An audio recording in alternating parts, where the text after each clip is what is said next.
Hi guys, আমি তপতি রান্নাঘরে আপনাদের সবাইকে স্বাগত।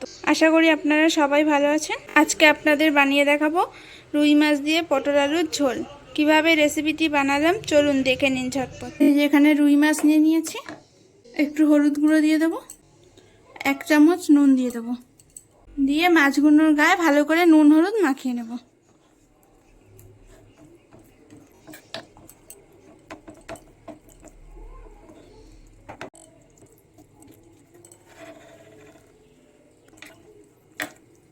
মাছগুলো ভালো করে নুন হলুদ মাখানো হয়ে গেছে, এবার মাছগুলোকে ভেজে নেব।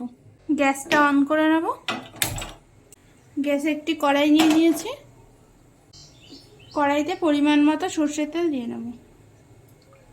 তেলটাকে ভালো করে গরম করে নেব। খুন্তির সাহায্যে তেলটাকে কড়ার চারিদিকে লাগিয়ে নেব, যাতে মাছ কড়ার সঙ্গে না লেগে যায়। তেলটাকে ভালো করে গরম করে নিতে হবে। দেখুন তেলটা দিয়ে ধোয়া উঠছে, এবার মাছগুলোকে ভেজে নেব।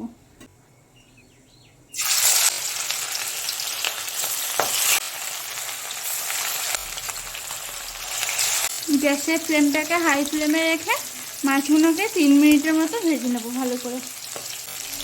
মাছের এক সাইডটা ভালো করে ভাজা হয়ে গেছে, এবার মাছগুলোকে উল্টে নেব।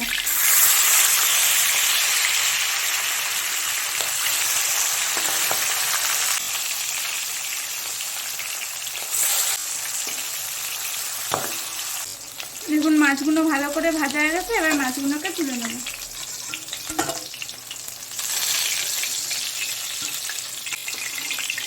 এইভাবে বাকি মাছগুলোকেও ভেজে নেব।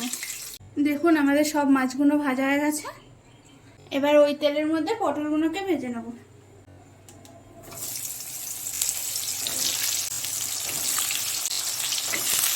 একটু নুন দিয়ে পটলগুলোকে ভেজে নেব।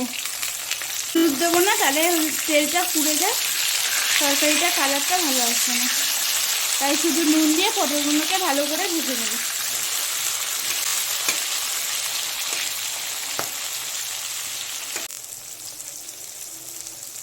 পটলগুলো ভালো করে ভাজা হয়ে গেছে, এবার পটলগুলোকে তুলে নেব।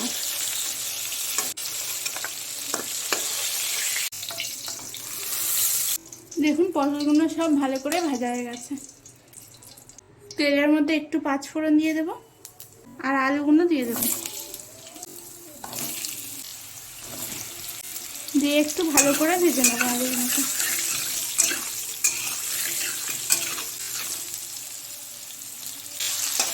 আলুগুলোকে ভালো করে একটু লাল লাল করে ভেজে নেব। আলুগুলো দেখুন ভাজা ভাজা হয়ে গেছে। এখানে 2টো মিডিয়াম সাইজের পেঁয়াজ কুচি করে নিয়েছি, এবার পেঁয়াজগুলো দিয়ে দেবো। এবার একটু ভালো করে ভেজে নেব। পেঁয়াজ আর আলুটা দেখুন ভালো করে ভাজা হয়ে গেছে। 1/2 চামচ রসুন বাটা আর 1/2 চামচ আদা বাটা দিয়ে দেবো। আদা রসুনটাকে ভালো করে একটু ভেজে নেব, যাতে আদা রসুন থেকে কাঁচা গন্ধটা চলে যায়।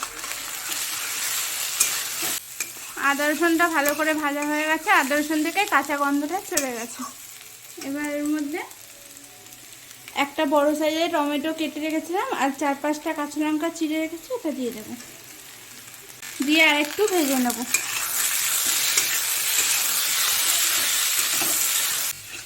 মশলাগুলো একটু ভাজা ভাজা হয়ে গেছে, এবার এর মধ্যে 1 চামচ নুন দিয়ে দেবো, 1 চামচ হলুদ গুঁড়ো, 2 চামচ লঙ্কা গুঁড়ো, নুন ঝালটা আপনাদের স্বাদ মতো দিয়ে নেবেন, 1 চামচ জিরে গুঁড়ো, একটু জল দিয়ে দেবো,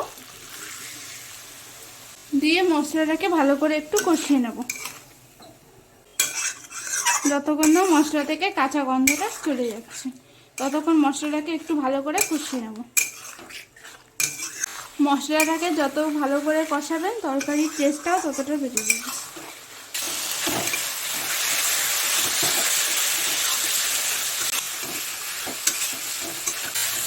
মশলাটা ভালো করে কষানো হয়ে গেছে, এবার ভেজে রাখা পটলগুলো দিয়ে দেবো।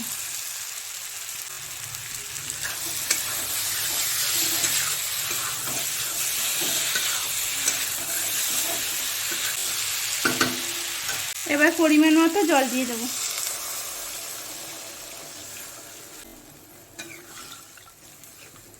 খুন্তি খুন্তির সাহায্যে কড়ার চারিদিকে যে মশলাটা লেগেছিল এটাকে ভালো করে ঝোলের সঙ্গে মিশিয়ে দেবো।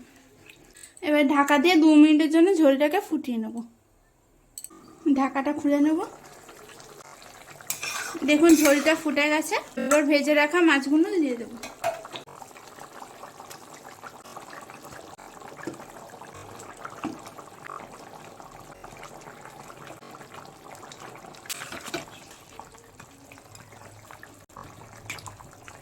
ঢাকা দিয়ে আরও 3 মিনিট রান্না করে নেব। 3 মিনিট পর ঢাকাটা খুলে তরকারিটা চেক করে নেব। আলুগুলো ভালো করে সিদ্ধ হয়ে গেছে। তরকারিটা আমার একদম রেডি হয়ে গেছে। এবার তরকারিটাকে নামিয়ে নেব। আলু দিয়ে রুই মাছের ঝোল রেডি হয়ে গেছে। যদি রেসিপিটি ভালো লাগে লাইক, কমেন্ট আর সাবস্ক্রাইব করে দেবেন। পাশে থাকা বেল আইকনটি প্রেস করে অল করে রাখবেন, যাতে আমার ভিডিও নোটিফিকেশান সবার আগে আপনার কাছে পৌঁছায়।